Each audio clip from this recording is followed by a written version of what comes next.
এবার একটু নজর রাখবো যে রাজ্যের জেলায় জেলায় যেভাবে বারবার দুর্ঘটনার কবলে পড়তে হচ্ছে পুলকারগুলিকে, কখনো নিয়ন্ত্রণ হারিয়ে ডিভাইডারে ধাক্কা, তো কখনো আবার উল্টে গিয়ে একাধিক পুলকার বা বাস এবং সেই বাস বা পুলকারে থাকা যাত্রীরা, শিশুরা যারা স্কুল যাত্রী এবং তারাও অনেক সময় সমস্যায় পড়েছেন। কিন্তু প্রশ্ন হচ্ছে, এই পুলকারগুলো যখনই দুর্ঘটনার কবলে পড়ে, পরবর্তী সময় যখন তদন্ত শুরু হয়, সেই তদন্তে বারবার উঠে এসেছে পুলকারগুলির রেজিস্ট্রেশন নিয়ে। আবারও কখনো দেখা গিয়েছে যে সময়সীমা পেরোনোর পরেও রাস্তায় এখনো পর্যন্ত চলছে অনেক স্কুল বাস বা পুলকার, বাড়ছে দুর্ঘটনার সংখ্যাও। আর এখানেই প্রশ্ন, তাহলে কি করছে পুলিশ? কোথাও নজরদারির কি অভাব রয়েছে? ড্রাইভাররা কতটা, অর্থাৎ চালকরা কতটা সাবধানে চালায় গাড়ি, অর্থাৎ মাপকাঠি নিয়ন্ত্রণ যেমনটা রয়েছে সেই মাপকাঠি আদৌ মানা হয় কিনা, রুলস যেগুলো রয়েছে সেগুলো মানা হয় কিনা? নিরাপদের মাপকাঠি নেই, দুশ্চিন্তায় রয়েছেন অভিভাবকরা। যে ছবিটাও আপনাদের সামনে আমরা তুলে ধরছি, এবং একই সঙ্গে একটা প্রতিবেদনের মধ্য দিয়ে সমস্ত বিষয়টা আরো পরিষ্কার করি আপনাদের সামনে। প্রথমে আসে সেই প্রতিবেদনে।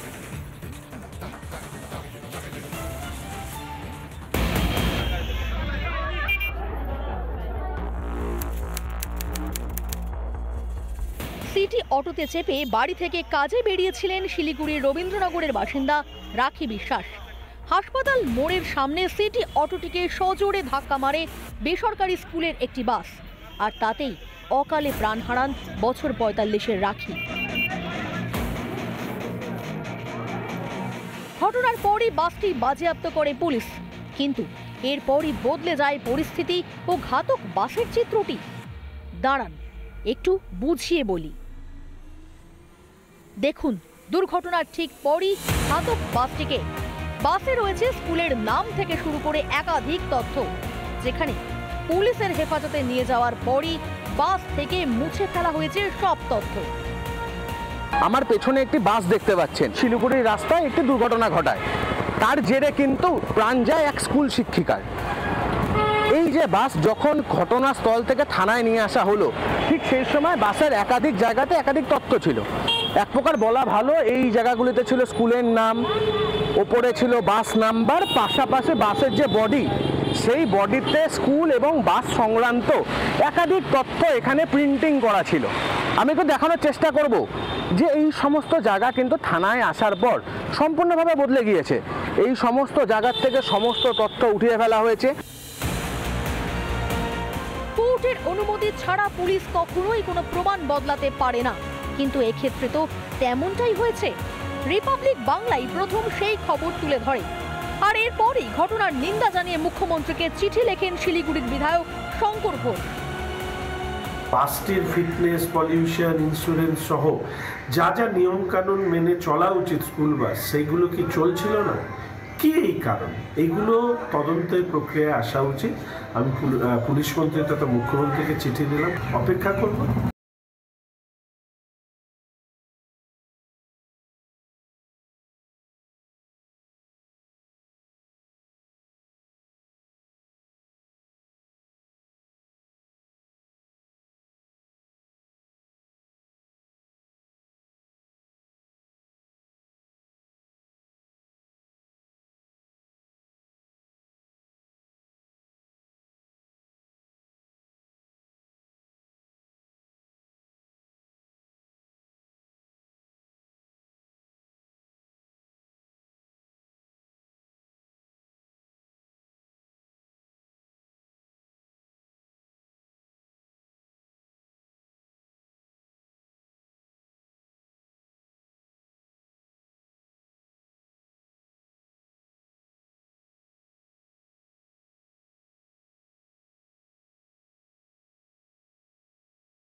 কমেন্ট রয়েছে আমাদের সঙ্গে দুর্গাপুর থেকে এবং একই সঙ্গে বর্ধমান থেকে সন্তোষ আমাদের সঙ্গে রয়েছে। আমি প্রথম রণজিৎ তোমার কাছে আসি। শিলিগুড়ি ঘটনা, যেই ঘটনার পর কিন্তু আরও একবার এই প্রশ্নটা সামনে এসে দাঁড়াচ্ছে যে যেই পুলকারগুলো রয়েছে, যেই স্কুল বাসগুলো রয়েছে, তাদের আদৌ কোনো রেজিস্ট্রেশন রয়েছে?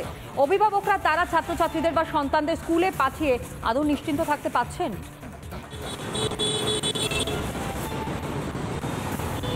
দেখো, সর্বপ্রথম আমি তোমাকে একটু দেখানোর চেষ্টা করবো শিলিগুড়ি শহর। শিলিগুড়িতে কিন্তু প্রচুর বেসরকারি ইংরেজি মাধ্যম স্কুল রয়েছে। সেই সমস্ত স্কুলে কিন্তু বাচ্চাদের যাতায়াতের একমাত্র ভরসা হলো স্কুল বাস। আমাদের হাতে একাধিক তথ্য রয়েছে, আমি একটু জুম করে দেখানোর চেষ্টা করব। একাধিক স্কুল বাসের যে তথ্য, কোনোটাতে দেখা যাচ্ছে 2018 সালেই ইন্স্যুরেন্স শেষ হয়ে গিয়েছে, অর্থাৎ সম্পূর্ণভাবে বেআইনিভাবে এই বাসগুলো চলছে। আমাদের সাথে রয়েছে একজন অভিভাবক, তার সাথে একটু কথা বলবো যে তারা কতটা উৎকণ্ঠার মধ্যে থাকেন। আপনার বাচ্চা বাসে করে স্কুলে যায়, কতটা উৎকণ্ঠার মধ্যে থাকে? যা হোক, এইদিনকে যা ঘটনা ঘটছে, বিভিন্ন অ্যাক্সিডেন্ট মানে হয়ে চলেছে, এটা তো আমরা সারাদিনই উৎকণ্ঠার মধ্যে থাকি। যতক্ষণ পর্যন্ত বাচ্চাকে নামিয়ে দিবে স্কুলে, তারপরে বাস কখন বাচ্চাকে পিক আপ করে আমাদের কাছে নামিয়ে দেবে, এতটুকু টাইম তো আমরা টেনশনের মধ্যে থাকি। এমনি যানজট বেড়ে গেছে, তার মধ্যে দুনিয়া ভরের অ্যাক্সিডেন্ট। এই অ্যাক্সিডেন্টের মধ্যে বাসগুলো তো আমাদের পেপারে বিভিন্ন মাধ্যমের মধ্যে দেখেছি যে এরা পেপার সব ফেল। আর পুলিশ প্রশাসন কি করছে সেটাও একটা দেখার বিষয়, তারা কেন চেক আপ করছে না। আর এইভাবে কখনোই বাড়িতে বাচ্চা পৌঁছাবে সে নিয়ে আমি সারাদিন টেনশনের মধ্যে থাকি। এই যে বেসরকারি স্কুলের বাসের যে ভাড়া, সেই সমস্ত ভাড়া তো আকাশ ছোঁয়া, এই সমস্ত কারণেই তো আপনারা ভাড়া দেন, তাহলে কেন সঠিক পরিষেবা পাচ্ছেন কি আপনারা ভাড়া দেওয়ার পরেও? দেখুন, বাচ্চাদের বিষয়ে আমরা প্রত্যেকটা গার্জিয়ানই তাদের বাচ্চাদের এতখানি সেফ যাওয়ার জন্য, ভালো মতো পৌঁছানোর জন্য আমরা তাদের এই বাসের ব্যবস্থা করি। এই বাসের ব্যবস্থা করার মাধ্যমে তারা পরিষ্কার পরিচ্ছন্নভাবে পৌঁছাবে, কোনো চাপ থাকবে না। চাপের বিষয়ে এখন দুনিয়া আমরা চাপ এসে যাচ্ছে। আর বাকি থাকলো বাসের ভাড়া, এত বছর ভাড়া দিয়ে আমরা বাচ্চাগুলোকে স্কুলে পাঠাই, স্কুলে পাঠানোর পরে যদি রাস্তাঘাটে এরকম মানে অ্যাক্সিডেন্ট করে বা টেনশন ঘটে, তাদের তো সারাদিনই আমরা টেনশনের মধ্যে থাকিয়ে যাই। এগুলো তো দেখার কথা পুলিশ প্রশাসন, এনবিআই, আরটিও, এরা কি নিজেদের কাজ সঠিকভাবে করছে বলে আপনি মনে করছেন? দেখুন, এগুলো দেখার বিষয় সম্পূর্ণ পুলিশ প্রশাসনের, এনবিআই ডিপার্টমেন্টের বা আরটিও। কিন্তু আমার মনে হয় আর ঠিক মতন দেখতে এইখানে আমাদের সর্বোপরি শিলিগুড়ির মেয়র সাহেবের এগিয়ে আসা উচিত, সঙ্গে বিধায়ক যে আছেন। ঠিক তাই রণজিৎ, সাধারণ মানুষ, অভিভাবকরা তারা বলছেন নজরদারি কোথাও গিয়ে অভাব রয়েছে এবং সেই কারণে এই ঘটনাগুলো পরপর ঘটে চলেছে। তুমি নজর রাখো। আমরা এই মুহূর্তে কথা বলি একটু বর্ধমান থেকে, আমাদের সঙ্গে সন্তোষ রয়েছে। সন্তোষ, দেখো এটা প্রত্যেকটা জায়গায় কিন্তু এই একই সমস্যা সামনে আসছে, যে সমস্যাগুলো আরও মাথাচাড়া দিয়ে উঠছে দিনের পর দিন, কিন্তু কেন এইরকম ঘটনাগুলো ঘটছে?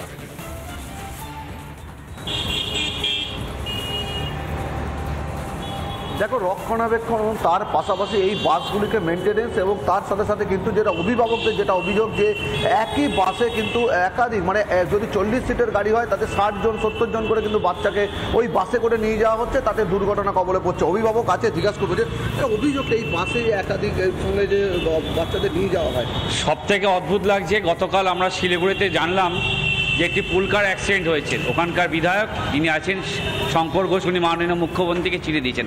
আমরা পরিষ্কার একজন সাধারণ নাগরিক, একজন পারিবারিক হিসাবে যার মেয়ের বাবা হয়ে একজন বলতে পারি, যাত্রী সুরক্ষার কথা যেরকম চিন্তা করছি, সেখানে পুলকারগুলো যেগুলি কলকাতা অধিকাংশ বাস যেগুলিকে রিজেক্ট করে দেয়, সেই বাসগুলো নিয়ে এসে বাসের মালিকরা নিউ মডিফিকেশান করে আধিকারিকদের কাছে লাইসেন্স নিয়ে স্কুলগুলোকে দিচ্ছে।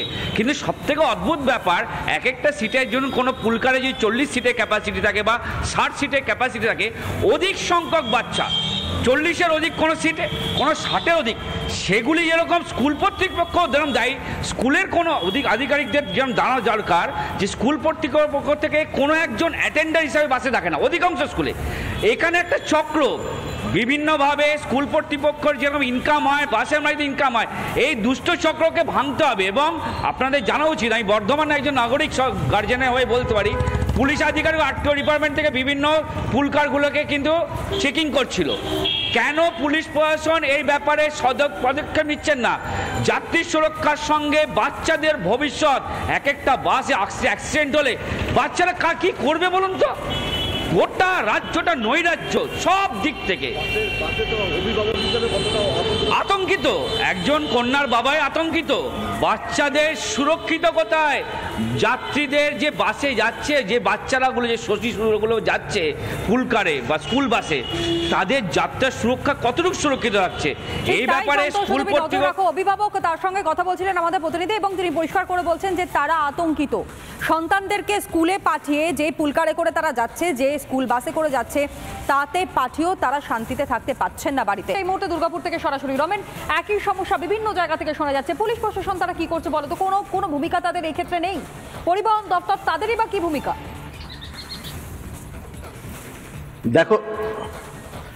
দেখো তনয়া, আমি দুর্গাপুরের সিটি সেন্টারের একটি লাগোয়া বেসরকারি ইংরেজি মাধ্যম স্কুল আছে, আমি একটু দেখাতে বলবো।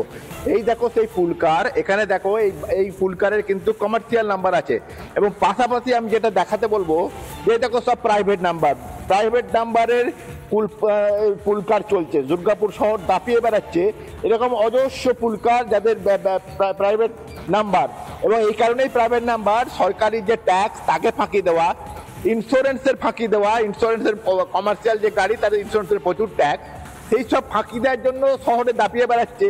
রাজ্যের যে পরিবহন দপ্তর তাদের নজরে পড়ছে না। আমি বলা যেতে পারে দুর্গাপুর শহরে শহে শহে এরকম গাড়ি কমার্শিয়াল যাদের নাম্বার হওয়া উচিত, ব্যক্তিগত নাম্বার প্রাইভেট নাম্বারে সেইগুলো চলছে। আমার সঙ্গে আছে গার্জিয়ান ফোরামের একজন, যিনি দীর্ঘদিন ধরে দুর্গাপুরে বিভিন্ন আন্দোলন, স্কুলের ফিস বৃদ্ধি থেকে আরম্ভ করে ছাত্রছাত্রীদের সুযোগ সুবিধা দিয়ে তিনি আন্দোলন করছেন। যে দাদা, দুর্গাপুর শহরের এই যে ব্যাপার, এতে কি মনিটরিং এর অভাব বলবেন? একদমই তাই, এদের পরিকাঠামোর সত্যি মানে অভাব আছে আমাদের, এগুলো হয় না। আর প্রথম হচ্ছে এদের বাচ্চাদের ওভার ক্যারি হয়, যা সিটিং ক্যাপাসিটি তার থেকে বেশি হয়, আর তার মধ্যে ম্যাক্সিমাম গাড়িরই চাকা কোনো ঠিক নেই, কোনো মেনটেনেন্সের অভাব। কিছু গাড়ি আবার সিলিন্ডারে গ্যাসে চলে, হ্যাঁ, কারো বৈধ পেপার হয়তো নেই। এই প্রশাসনের একদম দৃষ্টি আকর্ষণ করা উচিত। প্রাইভেট নাম্বারে কি করে চলছে পুলকার? এবার এই প্রশাসনের দৃষ্টি আকর্ষণ নেই বলেই চলছে। পুলিশের সামনে, প্রত্যেকটা স্কুলের সামনেই তো পুলিশ কেস আছে, তারা কেন ধরছে না, কেন তাদের করছে না? আর প্লাস এরা যথেষ্ট পরিমাণেরই টাকা নেয়, এবং এরা 13 মাসের মাইনেটা দেয়, বোনাসটা যেমন জোর করে বোনাস পর্যন্ত নেয়, মানে 1 মাসের বেশি টাকা নেয়। তাতেও এই পরিষেবা। গত 19 জুন একটা ভয়াবহ অ্যাক্সিডেন্ট হয়েছিল পুলকার, অনেকগুলো বাচ্চা জখম হয়েছিল, তখনও একটা পরিষেবা নিয়ে প্রশ্ন উঠেছিল। এটা মানে সরকারের একদম ভীষণভাবে দেখা উচিত, যাতে এই এত শয়ে বাচ্চা উঠে আসবে, এই দাবিটাই তো উঠে আসবে। আপাতত তোমাদের প্রত্যেকে ধন্যবাদ জানাই। সরকারের আরো বেশি করে নজর দেওয়ার প্রয়োজন রয়েছে, তার কারণ এর সঙ্গে শিশুদের ভাগ্য, শিশুদের ভবিষ্যৎ সবটাই জড়িয়ে রয়েছে। আর একই সঙ্গে আপনাদের বেশ কিছু বক্তব্য আমরা শোনাই আপনাদেরকে। অত্রি শর্মা অর্থাৎ আইনজীবী তথা তৃণমূল কংগ্রেসের নেতা শিলিগুড়ির, এবং একই সঙ্গে বিজেপির মুখপাত্র তন্ময় মুখোপাধ্যায়ের বক্তব্য শুনুন। ইন্স্যুরেন্স, পলিউশন, এগুলো সব ফেল থাকে। এই গাড়িগুলো কিন্তু স্কুলের বাচ্চাদেরকে ক্যারি করার ফিট বাস কিন্তু নয়, কিন্তু প্রশাসন থেকে যেহেতু এগুলো সেভাবে দেখাশোনা করেন না ওনারা, এইভাবে বেআইনিভাবে গাড়িগুলো চলতে থাকে। তারা সঠিক তদন্তের পথে না গিয়ে পুলিশের কাস্টডিতে যদি তার নেচার অ্যান্ড ক্যারেক্টার যদি চেঞ্জ হয়ে যায়, এর থেকে দুর্ভাগ্যজনক কিছু হতে পারে না। দুর্ভাগ্যজনক ব্যাপার। এগুলো হচ্ছে স্কুল কর্তৃপক্ষ, বেসরকারি স্কুল কর্তৃপক্ষকে তাদেরকে নিজেদের দায়িত্ব নিতে হবে। সেখানে যদি তারা নিজেরা দায়িত্ব না নিয়ে কাজ করে, তাহলে সেক্ষেত্রে সরকারের অবশ্যই ক্ষমতা আছে তাদের উপরে ব্যবস্থা নেওয়ার, এবং দরকার হলে প্রয়োজন মতো আইন প্রণয়ন করা, যাতে এই ধরনের ঘটনা না ঘটে।